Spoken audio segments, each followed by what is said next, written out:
अस्सलाम वालेकुम। My name is Abrar Hussain और आप देख रहे हैं मेरा YouTube channel trade with Abrar.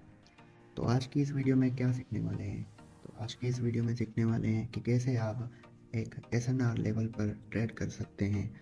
एक होता है वीक एसएनआर, एक होता है स्ट्रॉन्ग एसएनआर। जो वीक एसएनआर होता है और उस पर रिवर्सल कम होता है, जो स्ट्रॉन्ग एसएनआर होता है उस पर रिवर्सल के हाई चांस होते हैं।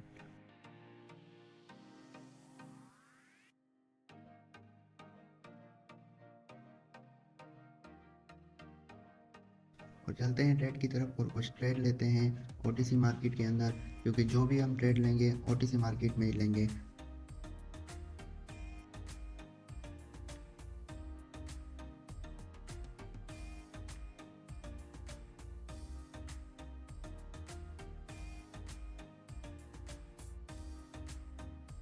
यूएसडी ट्राई ओटीसी मार्केट है, हमने इसको चूज़ किया है और इसी के अंदर हम ट्रेड करने वाले हैं, जो कि हम सेफ्टी मार्जिन पर करेंगे। सेफ्टी मार्जिन जैसे ही मिलेगा हम इस पर ट्रेड ओपन कर देंगे। जैसे ही ट्रेड हमारी हमें सेफ्टी मार्जिन के साथ मिलती है, मैं थोड़ा इंडिकेशन का वेट करता हूँ। जैसे ही मुझे थोड़ा बहुत इंडिकेशन मिलता है कि भाई यहाँ पर जो सेलर्स हैं वो आने वाले हैं, तो मैं सेलर्स के लिए एंट्री बना लेता हूँ अपनी। 33 सेकंड पर आई, क्योंकि मार्केट को जब बायर्स को अभी पंप करना था तो 31 सेकंड पर जितना करना होता है वो कर देते हैं।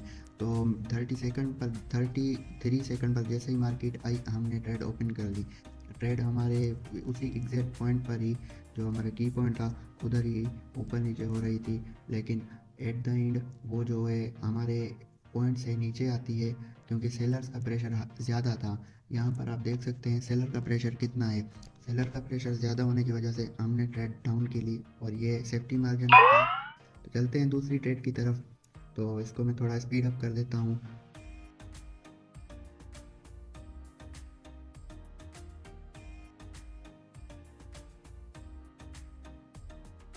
तो हमने अगली जो मार्केट है वो चूज़ की है यूएसडी CHF ओटीसी मार्केट है। मार्केट यहाँ पर जो अपना टारगेट है वो कंप्लीट कर रही है, और जैसे ही मार्केट अपना टारगेट कंप्लीट करती है तो मैं एक वेट कैंडल का और वेट करता हूँ। तो मैं ये देखता हूँ कि जैसे ही मार्केट अगर ऊपर गई, मेरे लेवल को टच किया, जैसे ही लेवल को टच करेगी और थोड़ा उससे ऊपर जाएगी तो हम डाउन के लिए एंट्री बना लेंगे। जैसे ही लेवल को टच करती है हमने एंट्री अपनी बना ली। हमारे पास टाइम बहुत कम था, टाइम कम होने की वजह से हमने 31 सेकंड पर हमने जैसे ही एंट्री बनाई, और एंट्री बनाते ही मार्केट डाउन आने की बजाय थोड़ा अप जाती है, और अप जाने की वजह से मुझे लगता है कि शायद ये मार्टिंगल पे चली जाए, लेकिन मार्टिंगल पे वो ट्रेड नहीं आती। एट द एंड वो हमें विन करवा के जाती है और ग्रीन के बजाय रेड में क्लोज करती है। और यहाँ पे क्या होता है कि मार्केट गैप अप कर देती है। अगर मैं उस लेवल पर नहीं करता, मैं फ़ौरन से ट्रेड ले लेता, तो हो सकता है ये लॉस हो जाती। क्यों? क्योंकि यहाँ पे गैप अप हुआ है, गैप अप की वजह से लॉस हो सकता था। तो हमारी अगली ट्रेड है यूएसडी ट्राई ओटीसी में। तो मैंने इसकी स्क्रीन रिकॉर्डिंग देखा तो स्क्रीन रिकॉर्डिंग ऑन नहीं थी। जैसे ही मैंने फटाफट स्क्रीन रिकॉर्डिंग ऑन की तो इसका थोड़ा बहुत टाइम जो है गुजर चुका था, और जैसे ही मैंने ट्रेड ली और उसी एग्जैक्ट पॉइंट से मार्केट डाउन आने लग गई। तो ये लेवल स्ट्रांग है, इसीलिए मैंने यहाँ पे सेफ्टी मार्जिन का ख्याल नहीं किया, क्योंकि यहाँ पर एक से ज़्यादा टच थे। एक से टच ज़्यादा हों कहीं पर भी, अगर आप कोई लेवल देखें एक से टच ज़्यादा हों तो उसको स्ट्रांग माना जाता है। तो इसके टच जो है एक से ज़्यादा थे, 2-3 टच थे इसके। तो मैं फ़ौरन से इस पर जो ट्रेड कर देता हूँ, और जैसे ही ट्रेड कर देता हूँ तो सारी कैंडल्स जो है बहुत ही डीप पिन होती है और सारी कैंडल हमारी फेवर में आती है, और एट द एंड वो रेड में क्लोज होकर हमारा विन करवा देती है। तो हमारा लाइव बैलेंस अपडेट हो गया, तो हम अपना बैलेंस ले करते हैं और बैलेंस हमारा अपडेट हो गया। ये हमारा लाइव बैलेंस आ गया हमारे अकाउंट में, और चलते हैं अगली ट्रेड की तरफ। तब तक मैं पेयर चेंज कर लेता हूँ, कोई अच्छा सा पेयर देखता हूँ जहाँ पर कोई लेवल्स वर्क करें, क्योंकि लेवल अगर एक कहीं पर एक टच था, कहीं पर 2 टच थे, तो मैं थोड़ा श्योरिटी के साथ ट्रेड को ओपन करना चाहता था ताकि मेरा लॉस ना हो। लेकिन एट द एंड जो भी आ रही थी, जो हमारी कभी कभी फेवर में नहीं आ रही थी ट्रेड्स, तो कंटिन्यूसली जो है हम उसको फाइंड कर रहे थे कोई अच्छा सा पेयर, लेकिन कोई भी पेयर ऐसा मिल नहीं रहा था। एक बोंग करके नाम से पेयर था वो मिला। मैं जब उस पर ट्रेड करने वाला था तो अचानक से मेरी नज़र परसेंटेज पर पड़ जाती है, देखता हूँ 65% होती है। तो 65% हो जाती है बिल्कुल डाउन, तो मैं उस पेयर को हटा देता हूँ।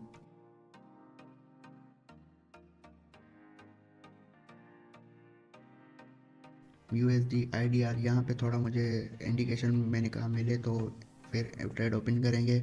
और मार्केट का टारगेट जो था वो अभी रहता था, मार्केट का टारगेट बहुत ही ऊपर था, मार्केट का टारगेट ऊपर था, तो उसी वजह से मैं वेट करता हूँ कि मार्केट जब तक अपने टारगेट को हिट नहीं कर लेती तब तक हम ट्रेड कोई भी ओपन नहीं करेंगे। जैसे ही मार्केट टारगेट अपना हिट करती है हम डाउन के लिए आते हैं और हमारे मार्केट अपोजिट चली जाती है।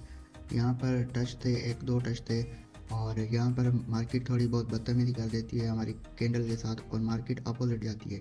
हम एक मार्टिंगल ले लेते हैं कि इस पर एक मार्टिंगल ले लिया जाए। मार्टिंगल लेते हैं तो वो ट्रेड थोड़ा बहुत हमारी फेवर में आती है और कुछ टाइम बाद वो भी अपोजिट चली जाती है और हम बैलेंस अपना इंक्रीज़ करके थर्ड स्टेप तक जाते हैं।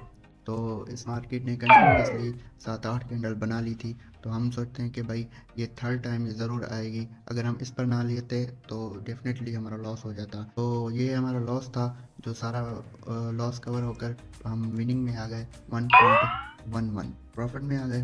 तो अगला हम कोई अच्छा सा पेयर फाइंड करते हैं जिस पर श्योरिटी थोड़ी ज़्यादा हो, तो उसी पेयर को फाइंड करते हुए हमारा बहुत टाइम लग जाता है एक अच्छा सा पेयर फाइंड करने में। हमारा बैलेंस है अभी अकाउंट में 92.49। तो अभी जो करंट कैंडल है ये जो बन रही है इसके पीछे ये मारूबुजू कैंडल कहा जाता है इसको। तो इसने तकरीबन जो लेवल थे सारे तोड़ दिए थे, तब मैं वेट कर रहा था एक इंडिकेशन का जो कि करंट कैंडल भी बन रही है। अभी जैसे ही करंट कैंडल वो जो बन रही थी तो मैं देखता हूँ कि भाई यहाँ पे सेलर्स को आना चाहिए था, लेकिन यहाँ पर जैसे ही मैं देखता हूँ और डाउन की लगा लेता हूँ ट्रेड, क्योंकि यहाँ पर मुझे कंफर्म हो गया था कि भाई अब डाउन आएगी, क्योंकि जो इससे प्रीवियस कैंडल बनी है उसमें बायर्स नहीं थे। अभी जो कैंडल आएगी इसके बाद वो रेड की तरफ ही आएगी, क्योंकि बायर्स ख़त्म हो चुके थे। मेरे अकाउंट में आ जाते हैं 93.29। काफ़ी कोशिश करने के बाद एक पेयर में फाइंड करता हूँ USD ट्राई के नाम से। तो नीचे एक लेवल था और मार्केट उस लेवल को ब्रेक करने की कोशिश कर रही है। मार्केट उस लेवल को जैसे ही ब्रेक करती है तो मैं वेट करता हूँ कि भाई यहाँ पे जो टाइम लास्ट आएगा, क्योंकि हम 33 से लेकर 31 के बीच में हम यहाँ पर ट्रेड ओपन कर देंगे, क्योंकि लास्ट जो जंप था वो मार्केट देना चाहती थी, जो सेलर्स थे लास्ट जंप देना चाहते थे। तो मैं लास्ट जंप का वेट कर रहा था, जैसे ही लास्ट जंप उन्होंने दिया और ट्रेड ओपन जैसे ही हमने की तो मार्केट उस लेवल को फिर टच नहीं करने आ रही थी, क्योंकि कंटिन्यूसली मार्केट का प्रेशर जो था वो अप की तरफ था, यानी बायर्स की तरफ। तो इसीलिए हमने ट्रेड भी बायर्स की फेवर में ओपन कर दी। जैसे ही ओपन कर ली तो हमारे लेवल को, जो मार्केट थी, एक दफ़ा भी कैंडल ने टच नहीं किया। हमारी जो हमारा लेवल था जहाँ पे हमने ट्रेड को ओपन किया था उस जगह पर जो विक थी कैंडल की, उस पर मार्केट दोबारा नहीं आती, क्योंकि प्रेशर था बायर्स का, इसलिए हम बायर्स की फेवर में गए। लेवल होने की वजह से ये ऊपर क्लोज करती है और ये भी हमारा विन हो जाता है। तो बैलेंस अपडेट हो जाता है हमारा 94.19। तो अभी ये ट्रेड हमारी लास्ट ट्रेड होने वाली है इस वीडियो की, और मैं एक देखता हूँ कोई अच्छा सा पेयर, और अच्छा पेयर मिलने के बाद कोई ट्रेड ओपन करते हैं। मैंने इस वीडियो की थोड़ी स्पीड अप कर दी है ताकि देखने वाले बोर ना हो जाएं। एक अच्छा पेयर फाइंड करना बहुत ज़रूरी है, क्योंकि अगर आप एंट्री किसी गलत पेयर में करोगे तो हो सकता है आप लॉस कर बैठो। अच्छे पेयर का होना बहुत ज़रूरी है।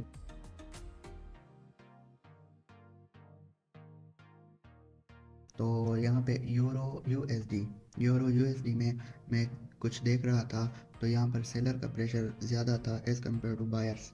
तो बायर्स जो थे वो पुश कर रहे थे ऊपर की तरफ, लेकिन मैं वेट कर रहा था विक पर जाने को। मैं वेट कर रहा था कि कैंडल जो है वो अपना ऊपर वाले लेवल को टच करे।